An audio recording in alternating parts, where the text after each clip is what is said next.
En 48 heures, un ultimatum a exigé 70% de l'or national.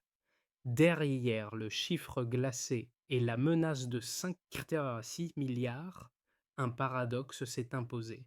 Plus la pression montait, plus la position de l'État se durcissait, à rebours de toutes les attentes établies. Donc, que signifie réellement ce basculement pour ceux qui observent Ibrahim Traoré refuser une manœuvre conçue pour plier un pays entier et tester sa capacité de résistance sous contrainte coordonnée? Une fracture silencieuse apparaît, porteuse d'une recomposition possible du pouvoir. Cette analyse promet d'éclairer ce que l'ultimatum révèle vraiment au-delà de la surface financière. L'objectif, ici, est de comprendre les leviers cachés d'une crise sous pression mondiale. L'enjeu est double. D'un côté, mesurer comment une exigence chiffrée peut servir d'outil de contrainte systémique en exposant les failles d'un État inséré dans des circuits mondialisés. De l'autre, identifier les mécanismes par lesquels une réponse organisée peut transformer une menace immédiate en capacité d'action durable, sans ajouter de faits ni de chiffres, absence des sources. Le dossier n'est donc pas un récit d'affrontement spectaculaire, mais une lecture précise des choix, des séquences et des effets induits. Il s'agit de suivre les décisions au moment où elles se prennent, d'observer leurs répercussions concrètes, puis d'en tirer des implications vérifiables pour la souveraineté matérielle. Un fil directeur s'impose déjà. Lorsque la pression est conçue pour accélérer la capitulation, la temporalité devient une arme décisive. C'est là que la méthode associée à Ibrahim Traoré mérite d'être examinée par car, car elle conditionne la portée réelle de chaque geste. Dès les premières heures, un amarin fait chiffrer a reconfiguré la lecture de la crise. L'ultimatum laissait 48 heures pour céder 60% de l'or ou affronter une exigence de 5,6 milliards. 6. Cette compression du temps, rarement observée à ce niveau, a déplacé l'enjeu du terrain financier vers la capacité organisationnelle immédiate de l'État, révélant un test de souveraineté plus qu'une négociation.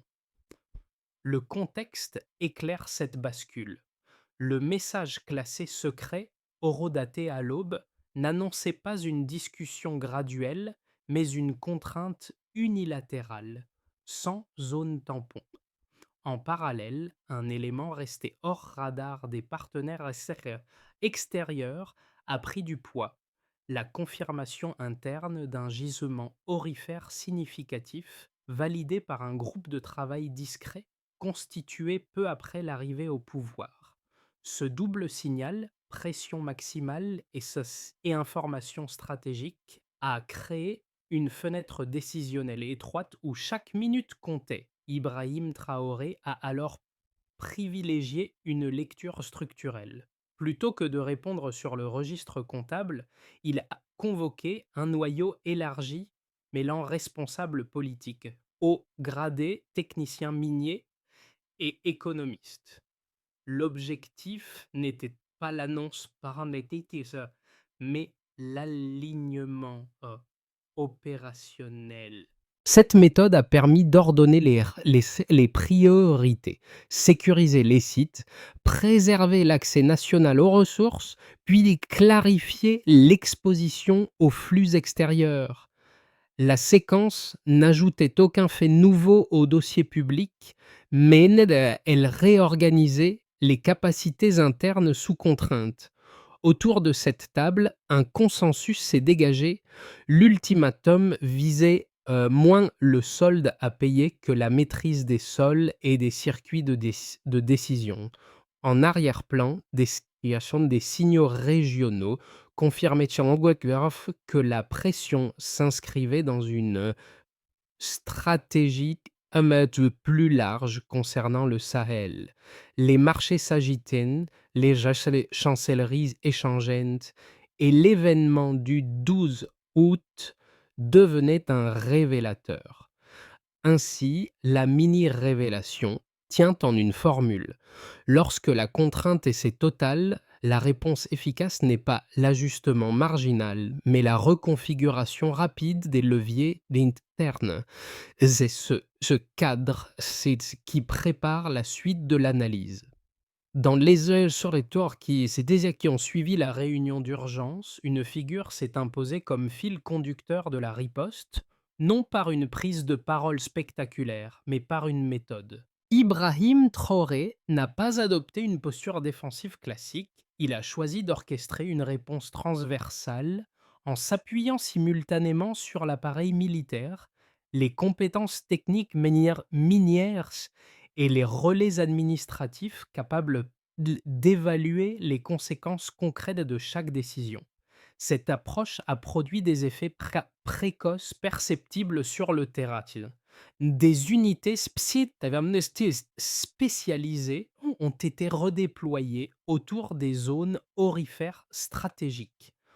L'objectif n'était pas l'escalade, mais la prévention. Empêcher toute ingérence ou toute tentative de déstabilisation des sites clés. Les autorités locales, associées de manière inhabituelle au suivi de la situation, ont rapporté un changement rapide d'attitude parmi les travailleurs miniers.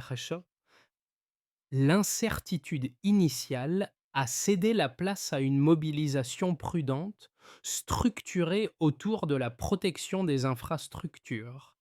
Parallèlement, un travail le moins visible s'est enclenché au cœur de l'administration. Les cadres du ministère des Finances ont entrepris une réévaluation de l'exposition du pays aux flux extérieurs, cherchant à identifier les secteurs les plus vulnérables à d'éventuelles sanctions. Cette clarification interne, rarement mise en avant dans les récits publics, a réduit les zones d'ambiguïté et aligné les institutions sur un cap commun. Ces premiers effets ne relevaient ni du symbole ni de l'annonce politique. Ils formaient une ossature opérationnelle, faite d'ajustements précis et coordonnés. Leur portée réside dans une question simple mais décisive. Lorsque l'État commence à redistribuer son propre pouvoir d'action sous contrainte, la crise cesse d'être seulement subie et devient un espace de transformation mesurable. Le basculement s'est opéré en 3 temps distincts, rapides et irréversibles. D'abord, l'ultimatum. Ensuite, la mobilisation intérieure. Enfin, la rupture visible avec les circuits habituels de décision. Lorsque le télégramme est arrivé, tout indiquait une suite mécanique. Pression, concession, achat justement financier. Pourtant, dès les premières heures, une autre trajectoire s'est dessinée. Ibrahim Traoré a posé un cadre simple et tranchant. Aucune ressource stratégique ne serait cédée sous contrainte. Cette formulation, brève mais déterminante, a reconfiguré l'équation entière. La chronologie débute le 12 août. Les opérations de sécurisation, initialement limitées aux principales mines, s'étendent rapidement aux routes de transport et aux pointes de stockage. Les, les mouvements observés dans les zones arides du nord et de l'est sont interprétés de manière divergente. À l'extérieur, certains analystes y voient une préparation défensive classique. À l'intérieur, ils sont compris comme une mise à l'abri du capital minéral destiné à garantir la continuité opérationnelle. Dans le même laps de temps, un noyau de spécialistes entre en action, ingénieurs, géologues et logisticiens travaillent à préserver l'accès national aux gisements confirmés par les évaluations internes.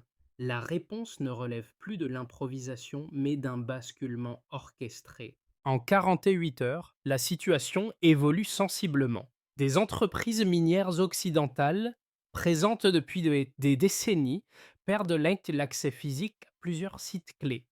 Les forces nationales prennent le relais, ouvrant une brèche dans le modèle d'exploitation externe du Sahel. Cette transition modifie la chaîne de contrôle sans annoncer de rupture formelle. Dans le même temps, des équipements fournis par des partenaires non occidentaux sont déployés de manière discrète, renforçant les capacités locales d'extraction et de surveillance.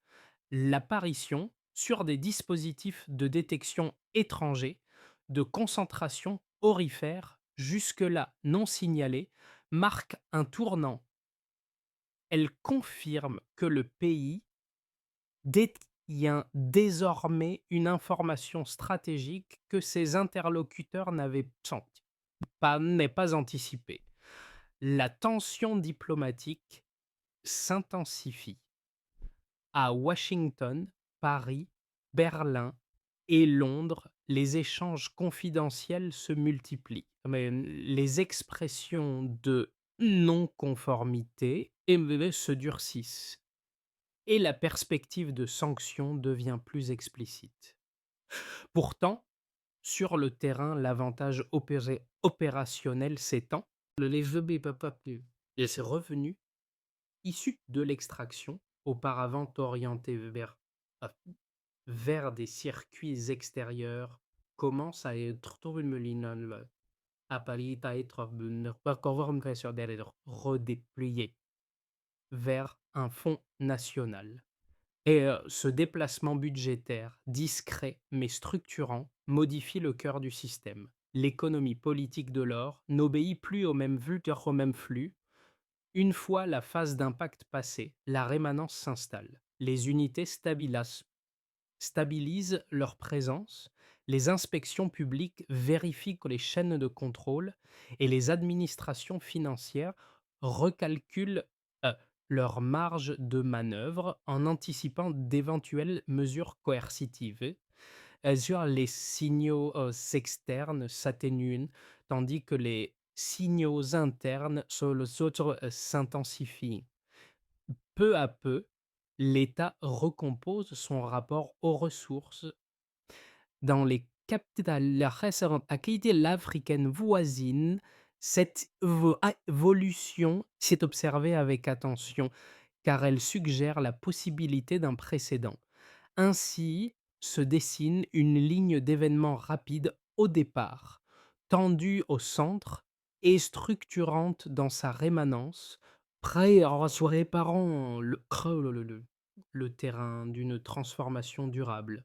Le point de départ est assez clair et contraignant. Un ultimatum exige soit la cession de 70% des réserves d'or, soit le paiement immédiat de 5,6 milliards dans un délai compressé de 48 heures. Cette configuration initiale enfermait le pays dans une équation rigide, où la variable dominante n'était pas la négociation, mais la rapidité de la soumission attendue. La première bascule mesurable concerne l'accès au gisement. Avant l'ultimatum, l'exploitation reposait largement sur des opérateurs étrangers, ce qui impliquait que l'essentiel des revenus quittait le territoire dès l'extraction. Au départ se caractérisait donc par une dépendance structurelle des flux. L'écart apparaît lorsque les unités nationales prennent le contrôle physique des sites stratégiques. Aucun volume supplémentaire n'est annoncé, aucun chiffre de production n'est avancé, mais la structure des flux change. Le produit de l'extraction cesse d'être orienté mécaniquement vers l'extérieur et commence à alimenter un fonds national. La mesure n'est pas une croissance chiffrée, mais une réorientation de la valeur, suffisante pour modifier l'équilibre interne. Un second indicateur touche à la vulnérabilité financière externe. Au départ, reposait sur une exposition directe aux sanctions, car la transformation, le transport et la valorisation de l'or dépendaient de circuits internationaux sensibles aux pressions politiques.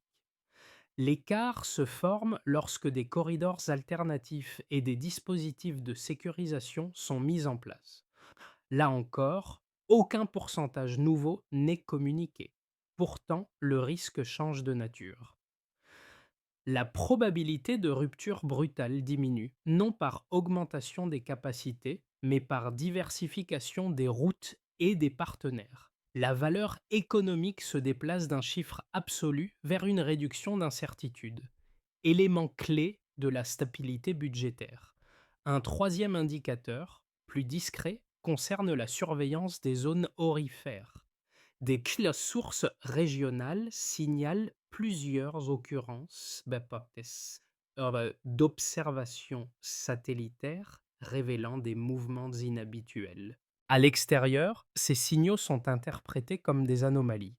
À l'intérieur, ils correspondent à une transition vers une autonomie opérationnelle chez le programme accru.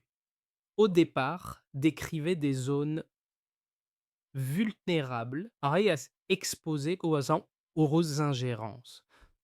L'écart redéfinit ces espaces comme des périmètres contrôlés, même à se doter d'équipements permettant de renforcer la surveillance sans escalade militaire. Le risque global ne disparaît pas, mais il est redistribué de manière plus favorable. Pris ensemble, ces indicateurs montrent que l'impact chiffré de la crise ne se lie pas dans des hausses spectaculaires ou des volumes supplémentaires. Il se manifeste dans une redéfinition interne de la valeur stratégique. Les nombres 70%, 5,6 milliards, 48 heures servent de pointe de départ, pas de résultat final. La transformation réside dans la capacité d'un nouvellement acquise à absorber une pression extérieure en modifiant les paramètres structurels plutôt que les quantités physiques non. Dans cette lecture, la stratégie associée à Ibrahim Traoré n'utilise pas les chiffres pour prouver une victoire économique immédiate. Elle s'en sert pour déplacer le centre de gravité du dossier en passant d'une logique de paiement imposée à une logique de contrôle des leviers. C'est ce déplacement, mesurable mais non spectaculaire, qui constitue la véritable preuve quantitative de la bascule en cours. L'analyse la plus rigoureuse commence par reconnaître la solidité des arguments qui s'opposent à la stratégie adoptée. Le premier repose sur une logique économique classique. Selon cette lecture, un État confronté simultanément à un ultimatum, à une menace de sanctions et à une dépendance ancienne vis-à-vis de circuits d'expropriation étrangers s'exposerait à une contraction immédiate de ses marges de manœuvre. Interrompre ou réorganiser les flux de l'or en pleine crise risquerait d'aggraver l'isolement financier, non de réduire l'accès au marché et, à terme, d'affaiblir la capacité de négociation.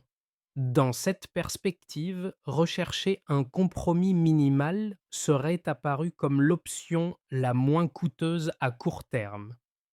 Un second argument, d'ordre géopolitique, souligne le déséquilibre des forces. Il considère que les puissances du G7, appuyées par les institutions financières internationales, disposent de leviers suffisamment puissants pour rendre toute résistance durablement coûteuse.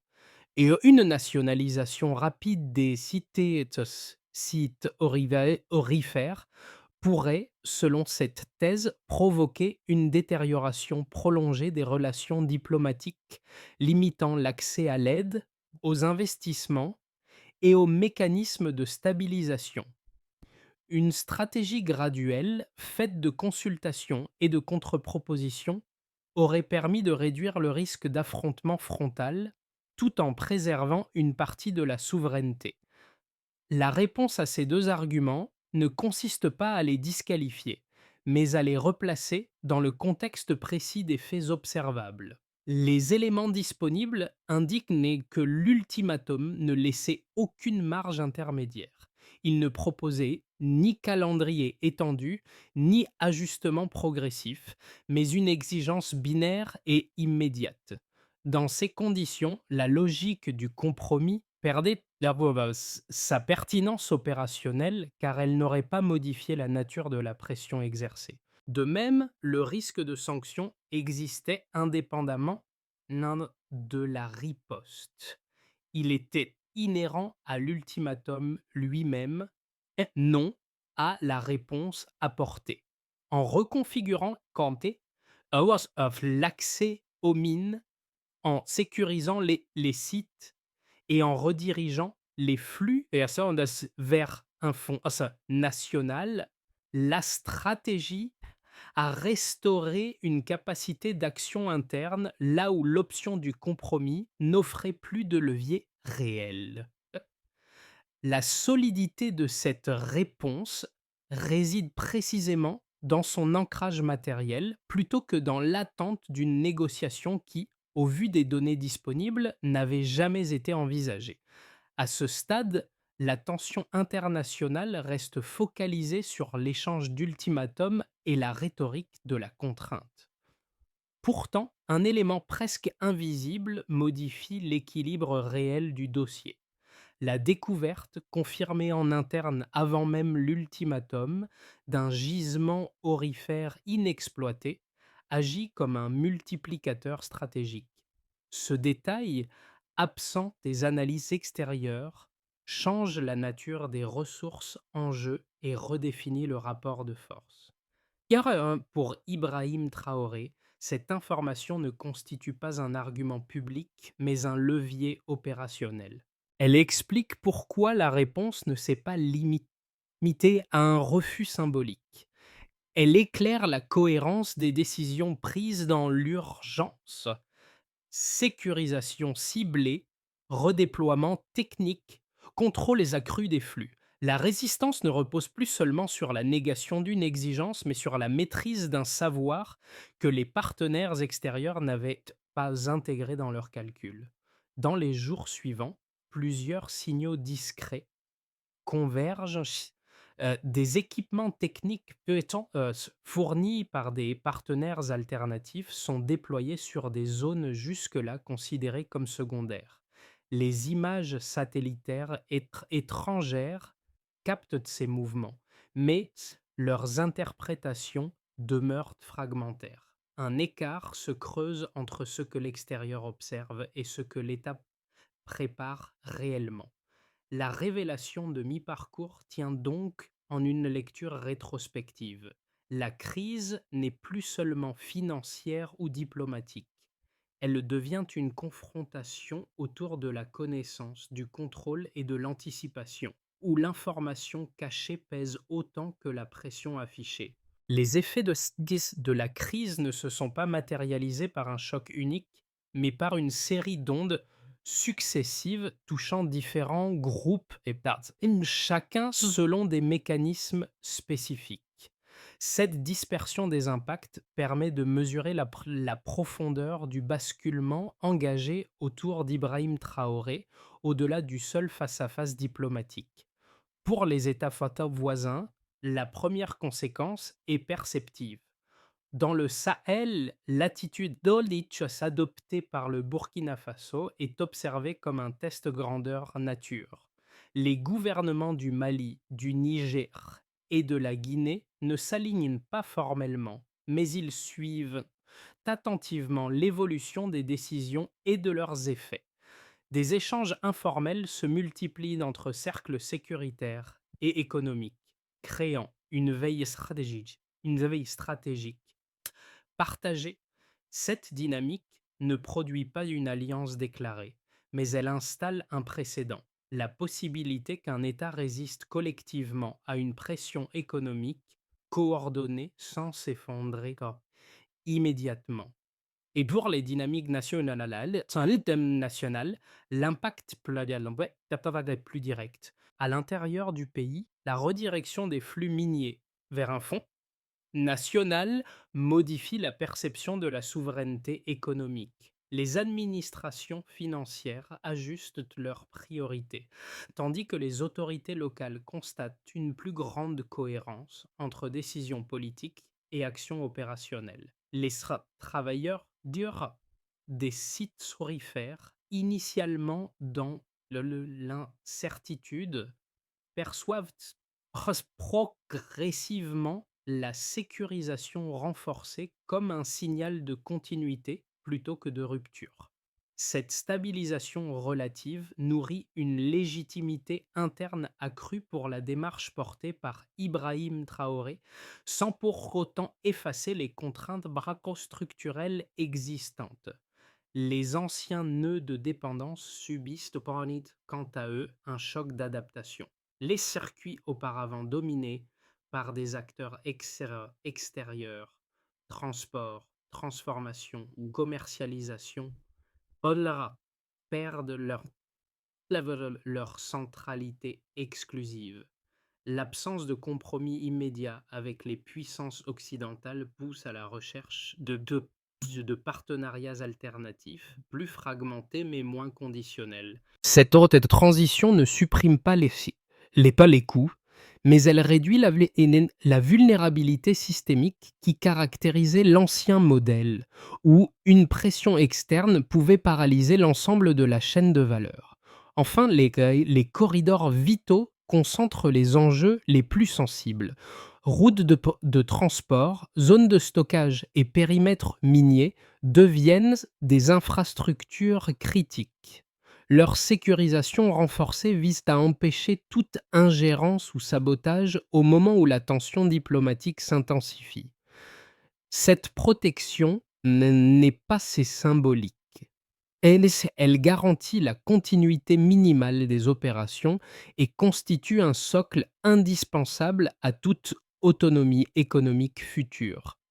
En redessinant les cartes internes du contrôle territorial, l'État transforme des points faibles historiques en leviers stratégiques. Ainsi, les conséquences concrètes ne se résument pas à une résistance affichée. Elles dessinent une recomposition progressive où chaque groupe absorbe le choc initial et en transforme la portée. Le pays ne se contente pas de réagir, il réorganise durablement son architecture interne de pouvoir et de dépendance. L'évolution des prochains mois peut être envisagée à travers trois trajectoires distinctes, chacune conditionnée par des enchaînements observables plutôt que par des certitudes. Ces scénarios n'annoncent pas des résultats, ils décrivent des logiques possibles si certaines variables se maintiennent ou se modifient. Et on peut d'abord envisager stabilisation sous tension. Si le niveau actuel de pression internationale perdure sans escalade majeure, le système pourrait entrer dans une phase d'équilibre étroit. Les dispositifs de sécurisation continueraient d'assurer la continuité minimale des opérations, tandis que les institutions financières consolideraient les ajustements internes engagés. Dans ce cadre, les partenariats alternatifs déjà amorcés joueraient un rôle de maintien sans créer d'expansion notable. La contrainte resterait présente, mais intégrée à la gestion courante. La clé serait la capacité à préserver la cohérence interne malgré une sollicitation constante des leviers diplomatiques et économiques. On peut aussi imaginer consolidation et extension. Si la coopération régionale se renforce et que les relais ces techniques non conditionnelles gagnent en efficacité, une dynamique ascendante pourrait émerger. La sécurisation durable des sites et la diversification logistique réduiraient progressivement les vulnérabilités héritées. Les surflux redirigés vers le Fonds national pourraient alors soutenir des secteurs connexes comme l'agriculture ou les infrastructures, sans dépendre d'annonces spectaculaires. Dans cette hypothèse, le pays transformerait une résistance initiale en capacité structurante, créant un précédent crédible pour d'autres États confrontés à des pressions similaires. Enfin, il faut aussi considérer escalade et fragmentation. Si les mesures coercitives se durcissent simultanément sur plusieurs fronts, la contrainte pourrait dépasser les capacités d'absorption du système. Les chaînes d'approvisionnement deviendraient plus fragiles, les circuits financiers plus exposés et les corridors vitaux plus plus sensible aux ingérences. Cette trajectoire n'implique pas un effondrement automatique, mais une fragmentation progressive des capacités, obligeant à des réallocations rapides et coûteuses. L'enjeu central serait alors la vitesse d'adaptation plutôt que la solidité initiale des choix. À travers ces 3 scénarios, une même question structure l'analyse. Si les paramètres actuels évoluent à la marge, jusqu'où la transformation engagée peut-elle se déployer sans perdre sa cohérence? Cette interrogation sert de boussole pour comprendre les mois à venir, au-delà des déclarations et des perceptions immédiates. L'impact de la crise ne se limite pas aux sphères institutionnelles ou diplomatiques, il se prolonge dans la manière dont différents segments de la société interprètent et réévaluent leur place face aux ressources nationales. Trois groupes apparaissent particulièrement sensible à cette recomposition. Pour une partie de la jeunesse, l'épisode agit comme un révélateur structurel. La confrontation met en lumière ce que signifie concrètement la maîtrise d'un levier économique vital au-delà des discours abstraits. L'enjeu n'est pas idéologique, mais opérationnel. Comprendre comment un État peut tenter de redéfinir ses marges d'action dans un système mondialisé qui tend à réduire l'autonomie des acteurs périphériques. Cette lecture nourrit un intérêt accru pour les mécanismes réels de souveraineté, là où les promesses générales perdaient de leur crédibilité.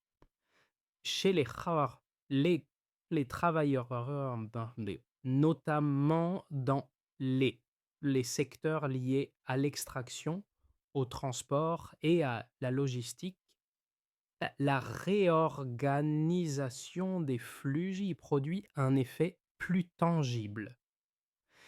La sécurisation des corridors et la visibilité accrue des décisions donnent le sentiment d'un alignement nouveau entre effort quotidien et finalité nationale. Même sans garantie immédiate d'amélioration matérielle, cette cohérence perçue modifie le rapport au travail, en soulignant sa valeur stratégique dans une chaîne élargie. La diaspora, enfin, réagit par une double dynamique. D'un côté, une attention renforcée aux choix opérés, cherchant à décrypter leurs implications internationales. Or, de l'autre, un besoin de repères fiables face à des narratifs extérieurs souvent fragmentaires ou contradictoires. Cette posture traduit une volonté de compréhension plutôt que d'adhésion automatique. Au croisement de ces regards, se dessine une question centrale. Comment une société ajuste-t-elle ses attentes lorsque les événements révèlent la matérialité des choix économiques et leur portée à long terme. Cette interrogation prépare le terrain des réponses structurelles à venir. La transformation engagée ne peut se maintenir sans une séquence d'actions structurées, lisibles et mesurables. Pas. La feuille de route qui se dessine repose sur plusieurs étapes interdépendantes, chacune définie par un objectif précis et un critère d'évaluation clair.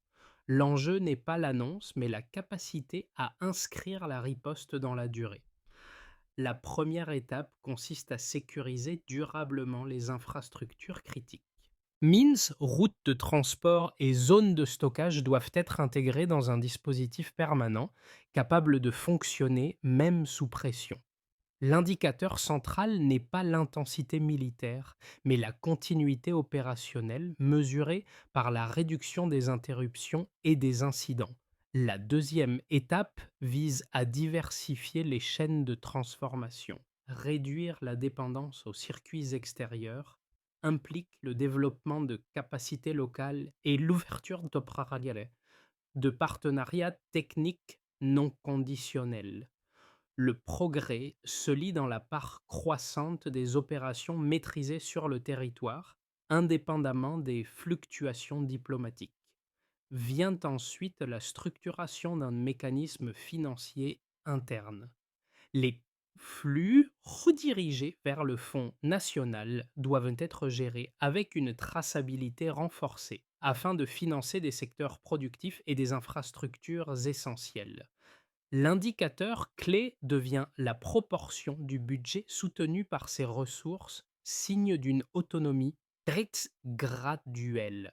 Et enfin, la consolidation des relais régionaux complète l'ensemble. La coopération africaine, discrète mais régulière, renforce la résilience collective face aux pressions externes. Dans cette architecture, Ibrahim Traoré inscrit son action non comme un geste isolé, mais une articulation de leviers complémentaires. Si ces étapes s'enchaînent avec cohérence, la crise initiale cesse d'être un épisode défensif pour devenir une matrice organisationnelle durable. En, en revenant au point de départ, un motif discret s'impose avec constance. La manière dont une contrainte brutale a révélé la solidité ou la fragilité des architectures invisibles du pouvoir. Ce qui apparaissait d'abord comme une pression financière s'est transformé en révélateur d'organisation, de méthode et de priorité. La trajectoire suivie n'a jamais reposé sur un geste unique, mais sur l'enchaînement précis de décisions interdépendantes. Ibrahim Traoré incarne ce fil conducteur sans en être l'unique moteur. Sa posture ne tient pas dans la rupture spectaculaire, mais dans la capacité à inscrire chaque réponse dans un cadre cohérent où sécurité, information et coordination régionale s'articulent. Le rappel est essentiel. La résistance observée ne s'explique pas par un refus isolé, mais par l'existence de relais, de compétences de synchronisation souvent absents des lectures rapides. Ce retour au motif initial éclaire la portée réelle de l'épisode. La crise n'a pas seulement déplacé des lignes diplomatiques, elle a modifié la perception de ce qui est possible lorsqu'un État accepte de réexaminer ses leviers internes sous contrainte maximale. Une idée s'impose alors, avec sobriété. La cohérence stratégique, plus que la puissance affichée, détermine la capacité à durer. Cette phrase, simple mais structurante, résonne comme un point d'ancrage pour la suite. Au terme de cette trajectoire, une évidence s'impose sans emphase. Comprendre les dynamiques qui redessinent le rapport aux ressources exige une attention continue au-delà des réactions immédiates. L'épisode analysé montre comment décisions politiques, sécurisation opérationnelle et relais régionaux peuvent s'entrelacer pour produire des effets d'arcade durables, souvent invisibles à court terme. Dans cet espace encore mouvant, chacun peut adopter une posture active d'observation et de réflexion. Il ne s'agit pas d'adhérer ou de rejeter, mais de suivre les enchaînements, d'identifier les leviers réels et de mesurer leurs conséquences dans le temps long. Cette vigilance critique permet de dépasser les récits simplificateurs et de nourrir un dialogue plus lucide. Si cette analyse vous incite à approfondir la réflexion, à confronter les points de vue ou à observer les prochains développements, l'invitation reste ouverte.